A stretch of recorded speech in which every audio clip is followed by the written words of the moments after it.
दोस्तों इस वीडियो में सीखने वाले हैं हम बेसिक ऑफ कंप्यूटर। जैसा कि आज के समय में कंप्यूटर की उपयोगिता बहुत ज़्यादा बढ़ गई है और किसी भी कॉम्पिटिटिव एग्जाम में यदि आप देते हैं तो आपको कंप्यूटर नॉलेज की आवश्यकता पड़ती ही है। इसलिए आज हम बात करेंगे बेसिक ऑफ कंप्यूटर की। तो सबसे पहले जान लेते हैं हम कंप्यूटर शब्द के बारे में, जो आप लोगों को पता होना चाहिए। इसके बाद जान लेते हैं दोस्तों हम कंप्यूटर का इंट्रोडक्शन, यानी इंट्रोडक्शन ऑफ कंप्यूटर।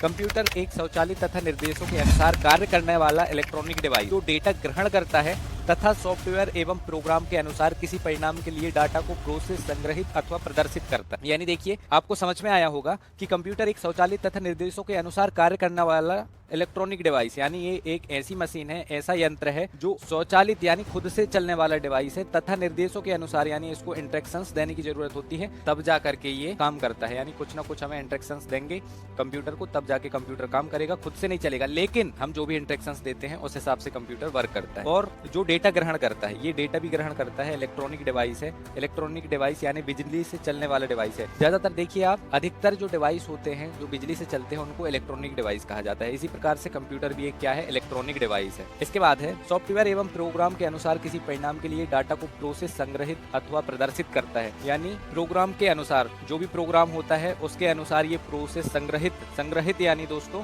भंडारण करना या कोई भी डेटा को स्टोर करके रखना, और प्रदर्शित करता है यानी क्या हो गया, वो हमारे सामने प्रदर्शन करता है या एक चित्रात्मक रूप से हमें दिखाता है मॉनिटर के जरिए, है ना। तो देखिए इसमें क्या है, प्रोग्राम के अनुसार किसी परिणाम के लिए डाटा को प्रोसेस, संग्रहित अथवा प्रदर्शित करता है। और प्रोग्राम के अनुसार यानी कि देखिए हर प्रोग्राम में अलग अलग कार्य होता है। जैसे टाइपिंग मास्टर में टाइपिंग की जा सकती है, एडोब फोटोशॉप में हम फोटो एडिट करते हैं, माइक्रोसॉफ्ट ऑफिस में हम डॉक्यूमेंट्स वगैरह, एक्सेल सीट वगैरह, पावर पॉइंट में प्रेजेंटेशन तैयार करते हैं। तो ये सारे काम कहाँ होते हैं, हमारे प्रोग्राम्स कहलाते हैं। ये एप्लीकेशंस, सॉफ्टवेयर इनको बोल सकते हैं, ठीक है।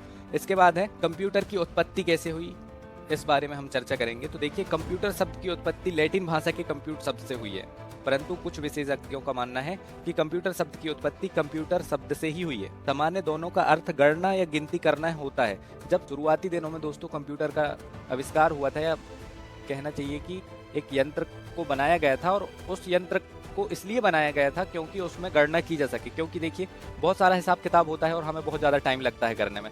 तो पहले के मनुष्य जो थे, बहुत ज़्यादा टाइम लगता है, इस वजह से वो कुछ ऐसा ढूंढ रहे थे कि देखिए जैसे उन्होंने बैलगाड़ी का आविष्कार किया। अब यहाँ से हमें 10 किलोमीटर जाना है तो बैलगाड़ी में वो जल्दी पहुँचते थे, बैल तेज नहीं थे, हो सकता है दौड़ते भी रहे होंगे तो जल्दी पहुँचते थे। तो उनने आने जाने का साधन तो ढूंढ लिया कि भाई बैलगाड़ी है, बैलगाड़ी में बैठ करके हम यहाँ से वहाँ जल्दी चले जाएँ। लेकिन जो हिसाब किताब है, हिसाब किताब के लिए उनको कोई जरिया नहीं मिल रहा था कि हिसाब किताब कैसे किया जाए। तो इस वजह से वो यंत्रों का आविष्कार करने लगे। सबसे पहले जैसे उन्होंने अवेकस का निर्माण किया, ऐसे बहुत से यंत्र आए, उनकी चर्चा हम आगे करेंगे। तो अभी फोकस करते हैं इंट्रोडक्शन ऑफ कंप्यूटर में। तो देखिए, इंट्रोडक्शन ऑफ कंप्यूटर आपको समझ में आया होगा कि कंप्यूटर की उत्पत्ति किस तरह से हुई है और क्यों हुई है। गणना या गिनती करने के लिए एक यंत्र का आविष्कार किया गया था, ठीक है। वही यंत्र में अपग्रेड आते अभी ये उस यंत्र को हम क्या बोलते हैं, कंप्यूटर बोलते हैं। इसके बाद है कंप्यूटर शब्द 8 अक्षरों से मिलकर बना है, तो इसके अर्थ को और भी व्यापक बना देता है। अतः कंप्यूटर का तात्पर्य एक ऐसे यंत्र से है जिसका उपयोग गणना, प्रक्रिया, यांत्रिकी, अनुसंधान, शोध आदि कार्यों में किया जाता है, ठीक है। तो जब भी कंप्यूटर का इंट्रोडक्शन आए तो जस्ट आपको इसी तरीके से लिख देना है। याद करने की तो आपको ज़रूरत नहीं है, यदि मैं आपको समझा रहा हूँ तो आप 100% समझ में आएगा आपको, प्लस आपके मन में कोई भी डाउट नहीं बचेगा। मैं पूरे डाउट आपके क्लियर करते जा रहा हूँ, ठीक है। जैसे कि अभी ये लाइन बोला मैं, अतः कंप्यूटर का तात्पर्य एक ऐसे यंत्र से है जिसका उपयोग गणना, प्रक्रिया, यांत्रिकी, अनुसंधान शोध का मतलब होता है खोज, ठीक है। यांत्रिकी यानी मशीनों की खोज। जैसे आजकल आपने देखा होगा खेतों के लिए बहुत सारी मशीन आ गई हैं, किसानों को काम कम करना पड़ रहा है, मशीनों से ज़्यादा काम हो रहा है। पहले क्या होता था, बैलों द्वारा खेती की जाती थी, बैल से होती थी, हाथों से होती थी, बहुत ज़्यादा मेहनत करना पड़ता था। लेकिन अभी क्या हो रहा है कि ट्रैक्टर में तुरंत आपके 2-4-5 दिन में 20 से 50 एकड़ का काम निकल जाता है। जबकि पहले के समय में उसी काम को करने के लिए महीनों बीत जाते थे, 2-2, 3-3 महीने लगते थे जब वो काम होता था, ठीक है। तो कंप्यूटर हार्डवेयर और सॉफ्टवेयर का संयोजन होता है। मतलब कंप्यूटर ऐसा डिवाइस है कि हार्डवेयर के बिना सॉफ्टवेयर अधूरे हैं। कहाँ चलाओगे आप, बिना हार्डवेयर के सॉफ्टवेयर कैसे चलाओगे, और बिना हार्डवेयर के सॉफ्टवेयर नहीं चल सकते। इसी प्रकार से बिना सॉफ्टवेयर के आपका कंप्यूटर एक ढांचे के समान है, जिसमें कोई काम नहीं होगा, एक डिब्बे जैसा रखा रहेगा वो। ठीक है, तो बिना सॉफ्टवेयर का कंप्यूटर कोई काम का नहीं है, अपना हार्डवेयर कोई काम का नहीं है, और बिना हार्डवेयर के सॉफ्टवेयर कोई काम के नहीं है। दोनों के संयोजन से हमारा डिवाइस बन जाता है, एक यंत्र बन जाता है, मशीन बन जाती है, जिसको हम बोलते हैं कंप्यूटर। इसलिए मैंने बोला कि कंप्यूटर हार्डवेयर और सॉफ्टवेयर का संयोजन होता है। इसके बाद बात करते हैं दोस्तों कंप्यूटर प्रणाली की कार्य पद्धति। कार्य पद्धति यानी किस तरह से कार्य कंप्यूटर द्वारा किया जाता है। जैसे एक हॉस्पिटल के लिए जरूरी होता है कि नर्स स्टाफ अलग होता है या डॉक्टर्स अलग होते हैं, इंजेक्शन कोई लगाएगा, टैबलेट जो भी मेडिसिन लेनी है वो कहीं और से लेनी है, पूरा का पूरा स्टाफ मिल करके क्या बनता है, एक हॉस्पिटल बनता है। ठीक है, कोई एक कमरे का नाम या उसमें कोई एक ऐसा कमरा हो जिसमें कोई भी स्टाफ ना हो, उसको हम हॉस्पिटल कहेंगे क्या? जी बिल्कुल नहीं। तो देखिए इसी प्रकार से कंप्यूटर में भी एक स्टाफ के द्वारा 4 इकाइयां हमारी मेन होती हैं, जिनको हम कंप्यूटर प्रणाली की कार्य पद्धति के अंतर्गत पढ़ेंगे अभी। तो सबसे पहला होता है इसमें इनपुट। इनपुट का मतलब होता है दोस्तों कंप्यूटर में डेटा या सूचना को भेजना इनपुट कहलाता है। मतलब हमारे द्वारा जितनी भी सूचनाएं, इंटरेक्शंस, इंफॉर्मेशन हम कंप्यूटर को देते हैं, हमारे द्वारा दी जाती हैं, वो इनपुट कहलाता है। देखिए इनपुट और आउटपुट में बहुत सारे बच्चे कंफ्यूज होते हैं, इसलिए मैं जोर डाल रहा हूँ इन दोनों टॉपिक्स में कि इनपुट क्या होता है, आउटपुट क्या होता है। जब भी कभी आपके सामने ये क्वेश्चन आ जाए तो आपको ये बातें याद रखनी है और आपको समझ में भी आ जाए अच्छे से। ठीक है, तो इसमें बिल्कुल कंफ्यूजन नहीं होना चाहिए। इस तरीके से मैं आपको समझाता हूं कि जैसे मैंने अभी बताया आपको इनपुट का मतलब कि हमारे द्वारा जितनी भी इंफॉर्मेशन, सूचनाएं दी जाती हैं कंप्यूटर को, वो कंप्यूटर का इनपुट कहलाता है। ठीक है, यानी कंप्यूटर में जो भी डेटा हमारे द्वारा दिया जाता है वो कंप्यूटर का इनपुट कहलाता है।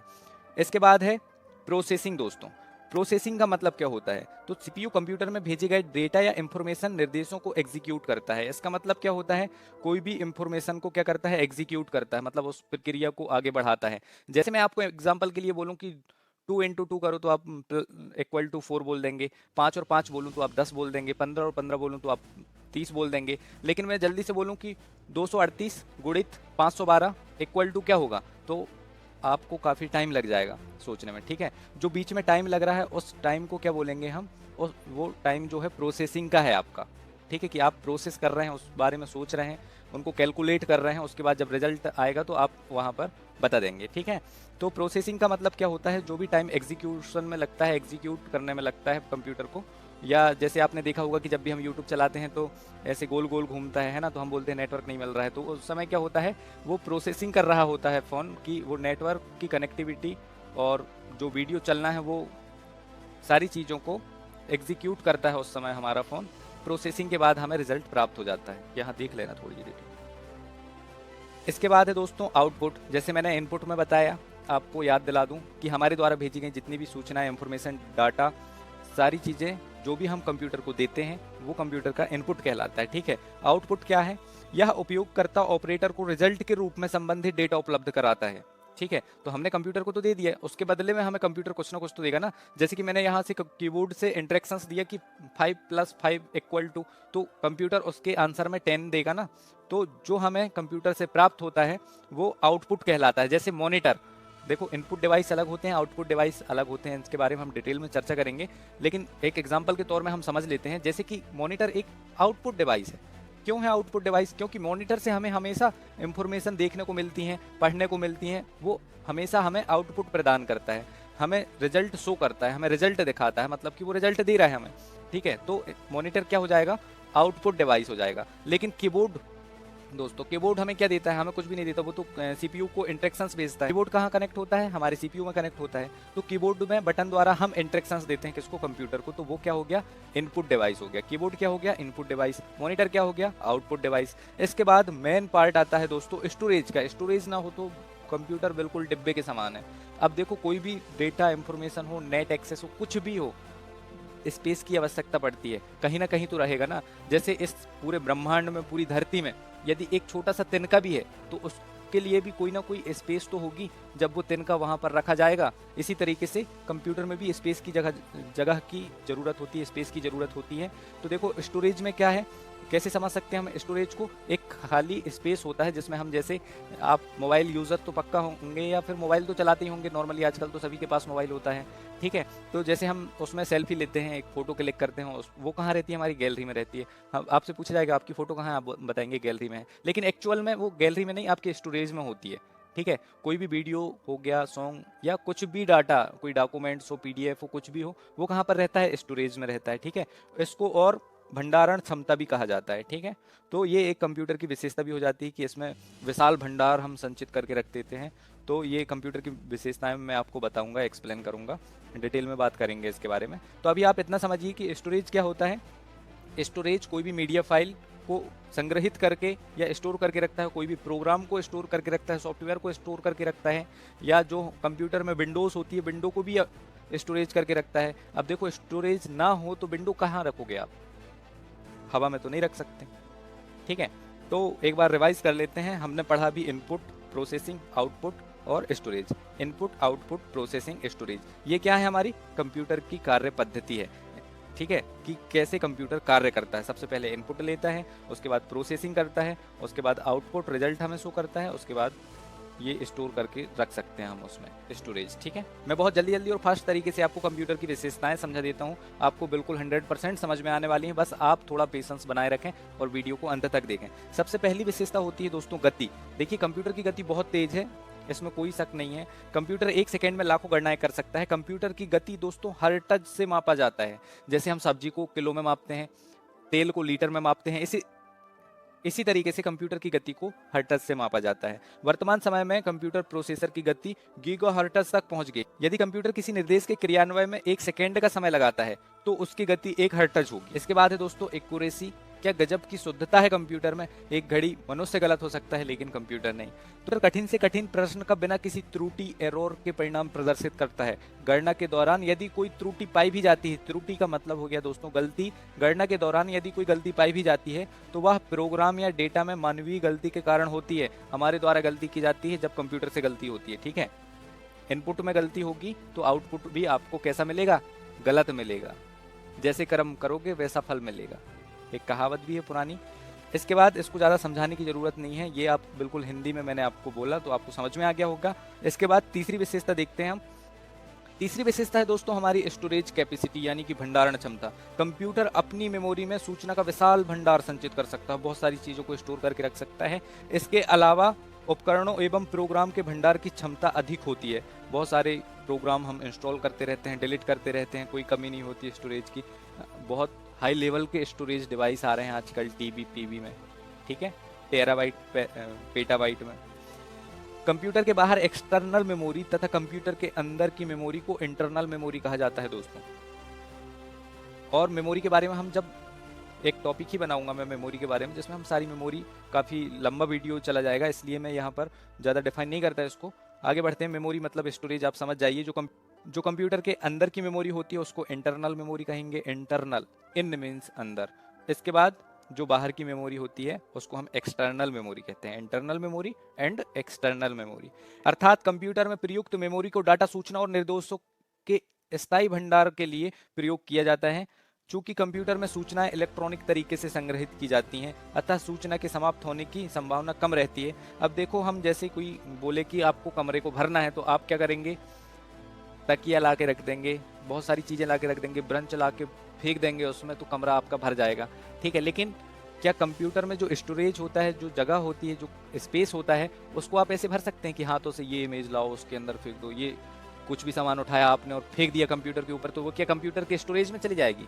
जी नहीं, ऐसा नहीं होता। इसमें सूचनाएं कैसे जाती हैं, कोई भी इमेज या कोई भी डाटा कैसा जाता है? इलेक्ट्रॉनिक तरीके से संग्रहित किया जाता है। ठीक है। इसके बाद है दोस्तों क्विक डिसीजन। सिंपल सी विशेषता, निर्णय लेने की क्षमता बहुत तेज होती है इसमें, लेकिन ये स्वयं से निर्णय नहीं ले सकता। ठीक है। निर्णय लेने की क्षमता इसमें तेज होती है, तेज गति से ये निर्णय लेता है, लेकिन स्वयं का कोई अपना डिसीजन नहीं ले सकता। जैसे कि कंप्यूटर आपको ये नहीं बोलता कि मुझे ठंडी लग रही तो नहीं यार आज मैं नहीं चलूंगा, कल सुबह चला लेना, मैं अभी सो रहा हूँ, ऑफ कर दो मुझे। स्वयं से निर्णय नहीं लेता, लेकिन हम जो भी इंटरेक्शन देते हैं बहुत फास्ट गति से काम करता है हमारा। इसके बाद है दोस्तों पांचवी विशेषता, गोपनीयता। गोपनीयता का मतलब होता है सिक्योरिटी। आप जानते हैं, आप सभी को पता है कि हम मोबाइल को कैसे सिक्योर करते हैं? पैटर्न डाल करके, कोई पिन डाल करके, कोई लेटर्स डाल करके करता है। कुछ भी तरीके से हम मोबाइल को सिक्योर करते हैं। क्यों करते हैं? ताकि हमारे अलावा कोई दूसरा पर्सन उसको चला ना पाए, या जो भी इस तरीके से हम अपने मोबाइल को सिक्योर करके रखते हैं। इसी फीचर को दोस्तों मैं गोपनीयता या सिक्योरिटी का फीचर बोल रहा हूँ, क्योंकि हमारे कंप्यूटर में भी ये फीचर उपलब्ध है, ताकि हम अपने कंप्यूटर को लॉक करके उसमें पासवर्ड डाल करके उसको सिक्योर कर सकें, ताकि हमारे अलावा कोई दूसरा पर्सन उसको कंप्यूटर को ना चला पाए। ठीक है, तो ये भी बहुत अच्छी विशेषता है लिखने के लिए। और ऐसी विशेषताएं तो बहुत सारी हैं दोस्तों, लेकिन मैं टॉप 5 विशेषताएं आपको बता दी, को याद रह सकती हैं। बोलने को तो मैं बहुत सारी विशेषताएं बोल सकता हूं, लेकिन आप भूल जाओगे तो मतलब क्या रहेगा। जो मैंने 5 आपको अभी विशेषताएं बताया, उनका रिवीजन कर लेते हैं। सबसे पहली विशेषता होती है दोस्तों स्पीड, गति बहुत तेज होती है दोस्तों। दूसरी विशेषता है हमारी एक्यूरेसी, त्रुटि रहित कार्य। ठीक है, इसके बाद है दोस्तों क्विक डिसीजन, चौथी विशेषता। उसके बाद है दोस्तों 5वीं विशेषता गोपनीयता। आप स्टोरेज कैपेसिटी भी बना सकते हैं एक विशेषता, विविधता भी बना सकते हैं, रिपीटेशन पुनरावृत्ति भी बना सकते हैं, एफिशिएंसी कार्य कुशलता लिख सकते हैं, किस तरीके की कार्य कुशलता है कंप्यूटर के अंदर। तो आज के लिए दोस्तों इतना ही, मिलेंगे नेक्स्ट वीडियो में। और नेक्स्ट वीडियो में हम जानेंगे जनरेशंस यानी कंप्यूटर की पीढ़ी के बारे में, और भी ऐसे बहुत सारे इंपॉर्टेंट टॉपिक हैं जो मैं बहुत इंटरेस्टिंग तरीके से आपको समझाऊंगा।